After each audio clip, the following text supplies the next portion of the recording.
Di tengah dinginnya pagi dan lapuknya gubuk tua, seorang perempuan renta bernama Lastri berjuang mempertahankan satu-satunya yang tersisa dalam hidupnya. Rumah, pohon mangga, dan harga diri.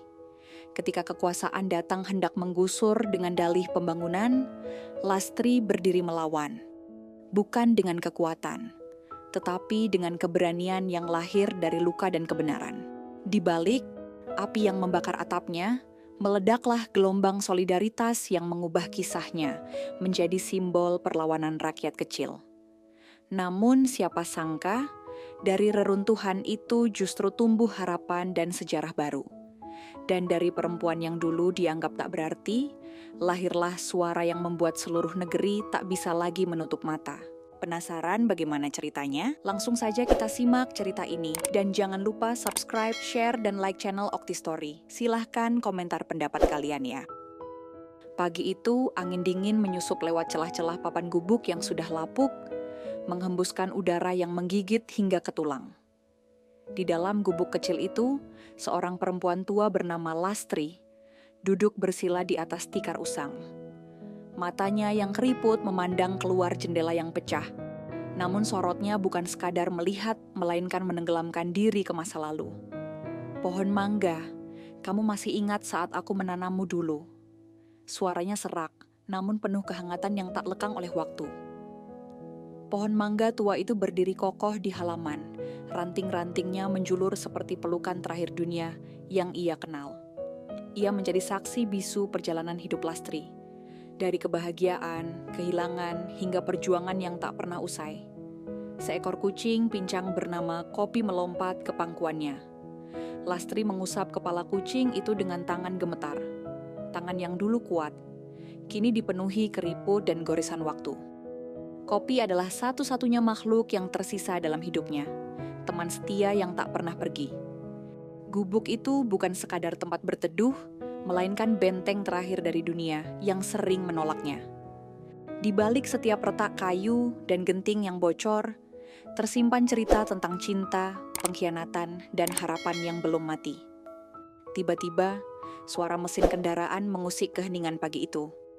3 truk besar dengan warna seragam, serta 1 mobil Pajero hitam berjalan perlahan lalu berhenti tepat di depan gubuk. Dari balik kaca muncul sosok Jenderal Komisaris Besar Polisi, Komjen Pol Heru S. Pria bertubuh tegap dengan kumis tipis dan sorot mata setajam belati. Pangkat bintang 3 di pundaknya berkilau, mencerminkan kekuasaan yang tak sembarangan. Ia turun dari mobil dengan langkah pasti, dikawal ajudan dan pasukan bersenjata lengkap. "Bu Lastri," ucapnya singkat dingin. "Kami menjalankan perintah dari pusat. Gubuk ini harus dibongkar. Lahan ini telah dialokasikan untuk pembangunan Komando Reserse Kriminal Nasional. Harap segera bersiap." Lastri berdiri, tubuhnya bergetar. Namun bukan karena takut, melainkan karena amarah yang lama terpendam. "Ini rumah saya selama 20 tahun. Saya punya hak tinggal di sini. Tanah ini saya jaga saat semua orang pergi. Apa negara tidak punya tempat lain untuk membangun kekuasaan?" Komjen Heru hanya menghela napas. "Kami menghargai kenangan Anda, Bu, tapi hukum harus ditegakkan." Kata-kata itu seperti cambuk. Hukum. Lastri masih ingat dengan jelas hari ketika suaminya, seorang guru desa, ditangkap dan hilang tanpa jejak setelah menolak menandatangani dokumen jual beli tanah yang janggal. Hari ketika dia dipecat tanpa alasan dan anak-anaknya pergi satu persatu, entah kemana. Tanpa menunggu lebih lama, petugas mulai merobohkan dinding-dinding kayu dengan brutal. Lastri menjerit, mencoba menghalangi, namun tubuh renta itu tak mampu melawan. Jerigen bensin disiapkan dan api dinyalakan. Dalam sekejap, tempat tinggalnya berubah menjadi kobaran merah yang melahap setiap serpihan kenangan. Kopi mengeong ketakutan dan Lastri memeluknya erat sambil jatuh tersungkur. Warga yang menonton hanya bisa menahan napas, takut, namun geram. Malam itu, di bawah tenda darurat, Lastri duduk membatu. Wajahnya yang sendu, dipenuhi jelaga dan air mata. "Kenapa aku harus dibakar 2 kali, Bu? Oleh api dan oleh pengkhianatan negara," bisiknya pada Kopi, yang masih menggigil di pelukannya. Namun harapan datang dari tempat yang tak terduga. Gilang, seorang mahasiswa hukum, datang dengan langkah tergesa. Ia pernah diajar Lastri saat masih kecil. Melihat gurunya dalam kondisi seperti itu, hatinya runtuh. "Ibu Lastri, saya janji, saya akan bantu ibu." Ia mulai memotret, merekam, dan menuliskan kisah pilu itu, lalu membagikannya di media sosial. Dalam waktu singkat, unggahan itu viral. Keadilan untuk Lastri menjadi trending topik. Tak lama kemudian, hadir jurnalis muda bernama Tari, yang menggali lebih dalam kasus ini. Ia menemukan bahwa pembangunan Komando Reskrim bukanlah prioritas negara, melainkan proyek pribadi Komjen Heru bersama pengusaha hitam untuk mencuci uang. Publik mulai marah, aksi solidaritas bermunculan. Mahasiswa, buruh, bahkan sejumlah tokoh masyarakat mulai ikut bersuara. Di tengah gelombang itu, seorang perwira muda, AKBP Arya, mulai mempertanyakan instruksi atasan. Ia diam-diam menyerahkan dokumen internal yang membongkar manipulasi tanah. Komjen Heru panik. Ia mulai mengintimidasi Gilang, menyebar fitnah bahwa Lastri adalah simpatisan radikal dan penghasut warga. Tapi publik sudah tak bisa dibungkam. Sidang digelar secara terbuka. Lastri hadir dengan mengenakan kebaya tua, tubuhnya rapuh, namun suaranya tajam. "Saya bukan pengemis. Saya adalah warga negara yang dipaksa untuk menyerah. Tapi saya tidak akan tunduk pada ketidakadilan. Jika hukum hanya melindungi yang berkuasa, maka hukum itu cacat." Kata-katanya mengguncang ruang sidang. Air mata mengalir dari banyak mata yang menyaksikan. Arya menyerahkan bukti dokumen yang memperlihatkan penyelewengan lahan oleh Komjen Heru. Kasus ini pun berkembang. Tak hanya menjadi sengketa tanah, melainkan simbol kebangkitan rakyat kecil. Komjen Heru akhirnya dicopot dari jabatannya. Ia tak lagi mengenakan seragam gagah atau menyandang pangkat yang dulu membuatnya ditakuti. Di hadapan Komisi Kepolisian Nasional dan sorotan media, ia duduk dengan kepala tertunduk. Wajahnya lebih tua dari usia sebenarnya. Dalam wawancara terakhirnya sebelum dibawa ke rumah tahanan militer, ia berujar lirih, seperti berbicara kepada dirinya sendiri. "Saya hanya menjalankan sistem yang sudah rusak bahkan sebelum saya lahir. Saya bukan monster, saya hanya produk dari kebungkaman yang diwariskan." Kalimat itu bergema tapi tak membela, sebab publik tak lagi menerima alasan. Yang mereka butuhkan adalah kejujuran, pertanggungjawaban, dan perubahan nyata. Setahun kemudian, di atas tanah yang dulu hangus oleh api, kini berdiri rumah baca Lastri. Sebuah bangunan sederhana berdinding kayu dan batu bata merah. Atapnya menghadap pohon mangga yang masih berdiri, meski sebagian dahannya hangus. Namun ia tetap hidup, tetap berbuah. Anak-anak dari berbagai penjuru desa berkumpul setiap sore, membaca, menulis puisi, dan mendengar kisah dari bibir seorang perempuan tua yang pernah dianggap tak berarti. Lastri duduk di teras rumah baca itu, mengenakan kebaya putih sederhana. Rambutnya disanggul rapi. Ia tak lagi sendiri. Di sekelilingnya, generasi muda duduk bersila, menyalin kata demi kata dari buku yang ditulisnya sendiri. Dalam satu sesi kelas terakhir di bulan itu, Lastri membuka amplop berisi secarik kertas yang ia tulis malam sebelumnya. Sebuah surat yang ia sebut sebagai pesan untuk mereka yang akan datang dan mereka yang belum lahir. Ia membaca pelan, suaranya tenang namun menggigit. "Untuk kalian yang kelak membaca surat ini, jika dunia mencoba membakarmu, jadilah bara. Tapi bukan untuk membalas, melainkan untuk menghangatkan yang lain. Sebab hidup bukan soal melawan dengan amarah, tapi tentang bertahan dengan cinta dan menyalakan keadilan dalam gelap yang panjang." Beberapa anak menunduk, menulis ulang kata-kata itu di buku catatan mereka. Tari, sang jurnalis, yang kini menjadi relawan tetap di rumah baca itu, mengabadikan momen tersebut dalam foto hitam putih. Di belakang Lastri, pohon mangga yang dulu jadi saksi bisu kini menjulang teguh. Di dahannya digantung papan kayu bertuliskan, "Kami pernah terbakar tapi kami tidak pernah padam." Dan di bawahnya tertulis nama-nama mereka yang ikut berjuang, Gilang, Arya, Tari, dan puluhan warga yang menolak menyerah pada ketidakadilan.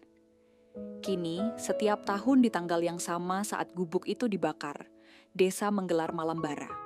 Sebuah malam tanpa listrik, di mana seluruh warga berkumpul di halaman pohon mangga, menyalakan lilin, membaca puisi, dan mengenang perlawanan sunyi seorang perempuan tua yang memilih berdiri saat dunia menyuruhnya berlutut. Sebab sejarah bukan ditulis oleh mereka yang menang, melainkan oleh mereka yang tetap menyala. Saat semua memilih padam, dan pohon mangga itu, ia tak hanya menjadi pohon, ia telah tumbuh menjadi ingatan. Kisah Lastri bukan sekadar cerita tentang seorang perempuan tua yang mempertahankan gubuk reot dari cengkeraman kekuasaan. Ia adalah alegori tentang bagaimana suara-suara kecil yang selama ini dibungkam oleh sistem dapat menjadi nyala api yang membakar tembok ketidakadilan jika diberi ruang untuk menyala. Lastri adalah simbol dari rakyat jelata yang selama ini setia menjaga tanah airnya dalam senyap. Bukan dengan kekuasaan, tapi dengan cinta, kesetiaan, dan keberanian untuk tidak tunduk pada penindasan.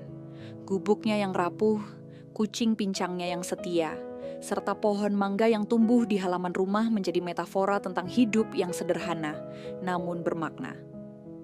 Ketika kekuasaan datang menggusur dengan alasan pembangunan, Lastri berdiri dengan tubuh yang renta, tapi dengan hati yang tak pernah lapuk oleh waktu. Ia tak melawan dengan kekerasan, tapi dengan kebenaran yang diucapkan tanpa takut.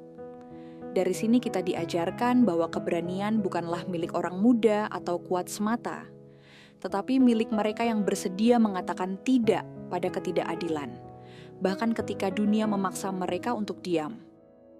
Amanah besar dari kisah ini adalah tentang pentingnya menjaga nurani dalam menjalankan kekuasaan. Komjen Heru, yang pada awalnya tampak sebagai sosok berwibawa dan tak tergoyahkan, pada akhirnya runtuh oleh kebenaran yang dikawal oleh semangat kolektif rakyat. Kekuasaan yang dibangun di atas penindasan dan kebohongan akan rapuh ketika dihadapkan pada suara-suara jujur yang lahir dari penderitaan. Gilang, Tari, dan Arya mewakili generasi muda yang tidak tinggal diam melihat ketimpangan. Mereka menunjukkan bahwa keberpihakan kepada yang lemah bukan sekadar pilihan moral, tapi juga bentuk tanggung jawab sosial dan intelektual. Dalam dunia yang semakin digerakkan oleh kepentingan elit dan kekuasaan politik, keberanian untuk berdiri di sisi yang benar adalah bentuk tertinggi dari kemanusiaan. Kisah ini menyampaikan bahwa melawan tidak selalu berarti mencaci, membalas, atau membakar dengan kemarahan, tetapi bisa juga dengan mencipta ruang baru. Rumah baca, tempat puisi dibacakan, dan sejarah dituliskan dari sisi yang kerap terlupakan. Pembelajaran yang dapat diambil dari kisah ini sangat luas dan dalam. Pertama, bahwa hukum dan pembangunan tidak boleh dilepaskan dari rasa keadilan dan nilai kemanusiaan. Hukum tanpa empati akan menjelma menjadi alat penindas yang membungkam yang lemah. Kedua, bahwa kekuatan solidaritas dan kolaborasi lintas generasi antara rakyat kecil, jurnalis, akademisi, hingga aparat yang masih punya hati nurani dapat menjadi penggerak perubahan. Ketiga, bahwa ingatan adalah bentuk perlawanan.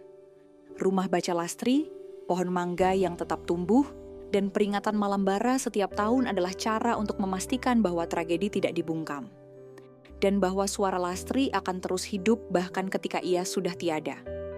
Keempat, kisah ini mengajarkan bahwa setiap individu, sekecil apapun perannya, memiliki kekuatan untuk menciptakan dampak. Lastri mungkin hanya seorang perempuan tua dengan masa lalu kelam, namun dari tekad dan ketabahannya, lahir gelombang kesadaran yang menggoyang struktur yang tampaknya tak tergoyangkan. Pada akhirnya, kisah ini adalah peringatan dan pengharapan sekaligus. Ia mengingatkan kita bahwa bangsa yang melupakan suara rakyat kecilnya adalah bangsa yang kehilangan akarnya sendiri. Namun ia juga memberikan harapan bahwa selama masih ada satu suara yang berani menyala, kegelapan tidak akan menang. Lastri telah menjadi bara, bukan untuk membalas dengan kebencian, tapi untuk menghangatkan, membakar semangat, dan menyinari jalan bagi mereka yang masih percaya bahwa keadilan bukanlah mimpi yang sia-sia. Maka kisah ini bukan hanya milik Lastri, tetapi milik setiap jiwa yang pernah merasa dilupakan, ditindas, atau dihancurkan oleh sistem. Kepada mereka, pesan Lastri bergema abadi. Jika dunia mencoba membakarmu, jadilah bara. Bukan untuk membakar kembali, tetapi untuk menyalakan cahaya bagi yang lain.